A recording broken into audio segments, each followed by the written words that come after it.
Hey guys, Johnny here. So today's topic comes off of something that happened today, as they usually do, just kind of organically moving through my life and finding topics as I go.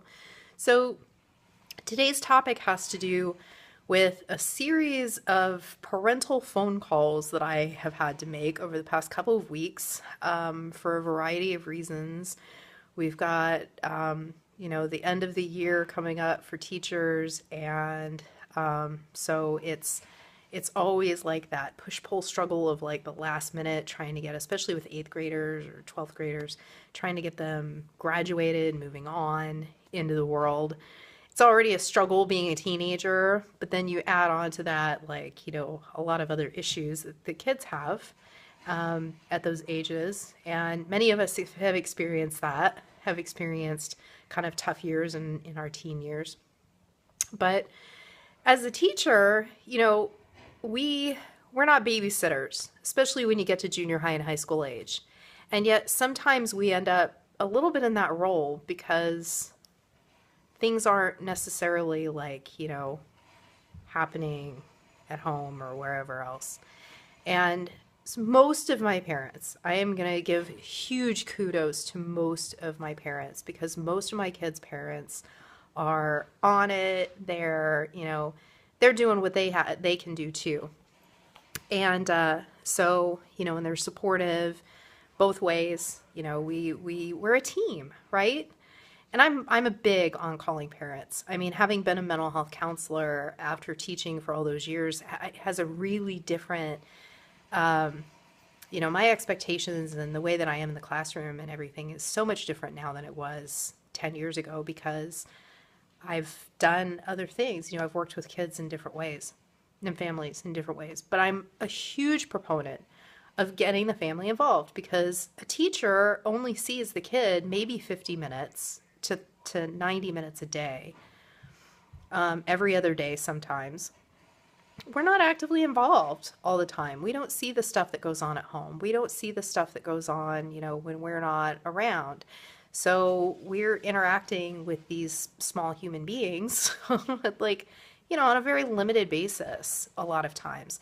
And our teacher's role isn't a counseling role, really. I mean, sometimes as teachers, we become sort of counselors by proxy, but that's not our role. Our role as a teacher is to teach the subject matter. So an English teacher teaches English, and we have expectations of kids getting to certain mastery. So anyway, to jump to my point, I have many, many, many, many very supportive parents that I call them and it's like, boom, I'm on it. I'm going to have a conversation. Not okay that they're acting like that. Not okay that they're behaving that way. And of course, because even though I am a credentialed teacher, the kids don't know all of that. They just see somebody who's filling in for another teacher. They just see the sub part of it. Even though I've been there for almost the whole semester now. I've been there for, 3 months now? And will continue to be there until the end of the year, the last week of the year. Maybe, who knows? But I mean, I'm still there and they know me at this point. So it doesn't make it easier, makes it different. I don't know. I don't know if it makes it harder. I just know that it makes it different. But my role is still there as being another adult in these children's lives. And so most of my parents are very, communicative and accepting and, we're on it, we're a team. And then there's always that like one or two parents who are just checked out for whatever reason. And again, we don't know, we can't make those judgments or anything, but it's a reflection of, what's going on in your life as to how you're parenting with your kids, how you're relating with the world, So my point of this video wasn't to be a parenting advisory video, although that's something that I think is useful. The point of this video today was to stop being an armchair warrior of your life and to start being an architect. And if you're seeing things like, with me seeing these parents with these kids not being actively involved, with their kids. I'm trying to get good lighting here. I'm still working with lighting, so bear with me on the lighting.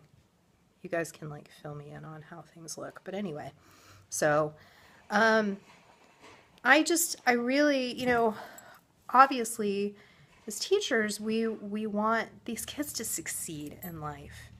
And I think a lot of adults get that kid mentality going too. It's a mentality of the world is treating me such and such. Like when a kid says to me, "You got me in trouble." No, I didn't get you in trouble. You were the one that made choices that caused you to have consequences that were unlikable and unpleasant. There's a difference.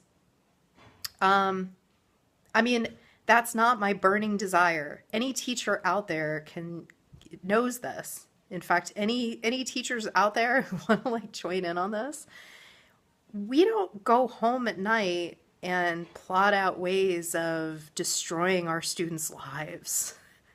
We don't want to have those interactions with the kids any more than the kids necessarily want the unpleasant, unlikable consequences. However, as responsible adults in this world who understand that we're teaching these young, budding human beings to be good people out in the world when they're adults, we understand that there have to be consequences for things and that you can't just do whatever you want.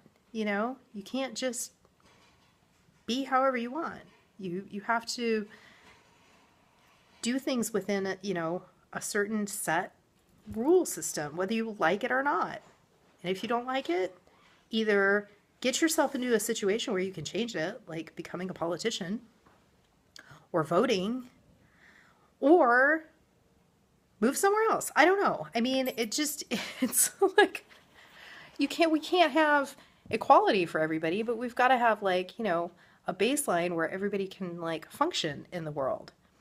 And it's the same thing with your life. If you are not doing the things that you need to be doing for your health to be organized and in a good place, then nobody else is at fault for that. You can't blame other things for you not doing the things that you feel like you need to do.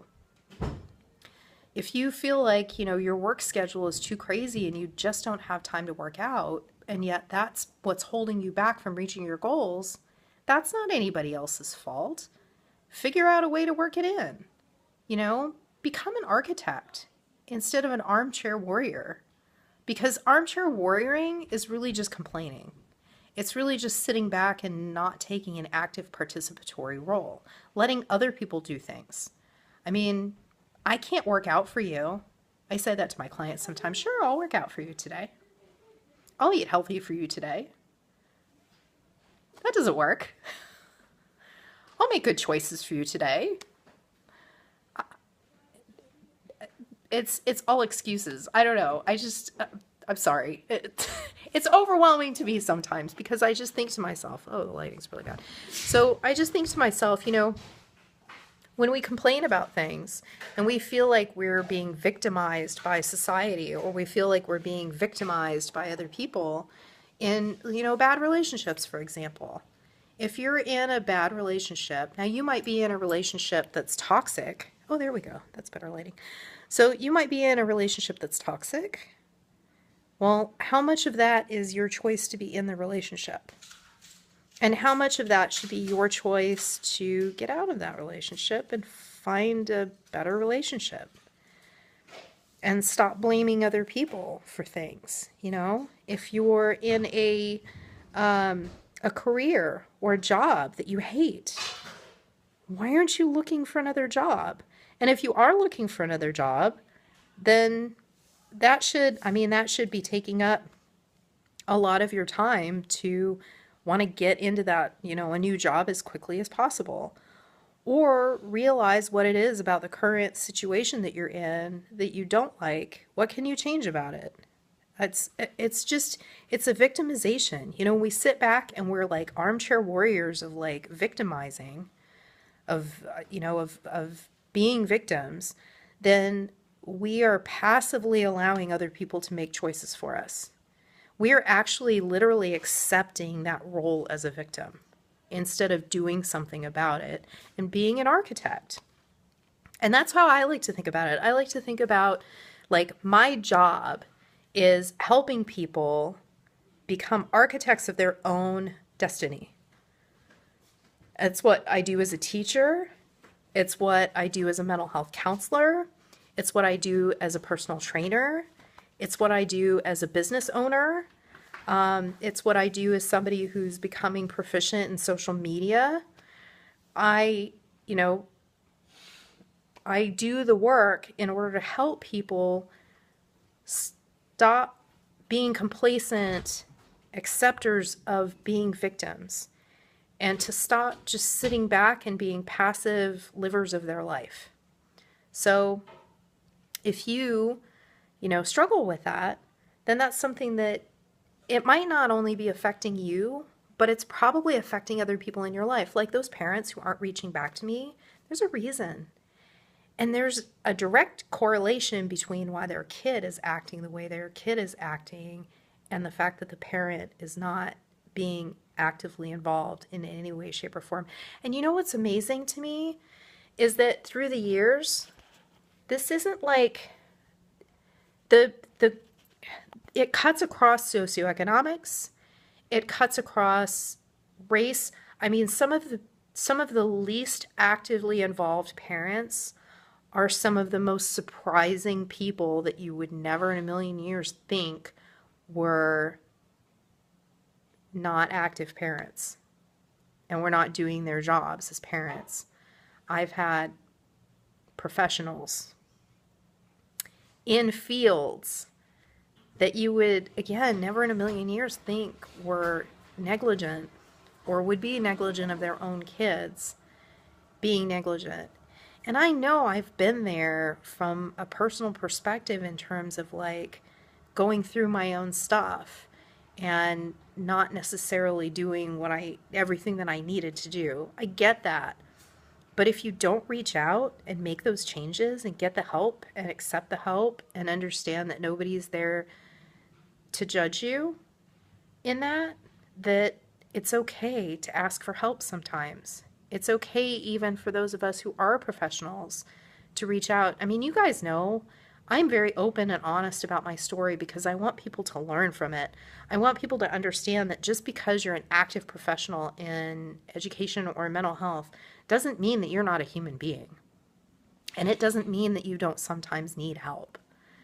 And I mean, I would much rather, reach out and help a family make changes that need to be made, or individuals in that family that have things that need, sometimes we all just need a bump up. So anyway, be an architect instead of an armchair warrior. I love you all. Have a good day.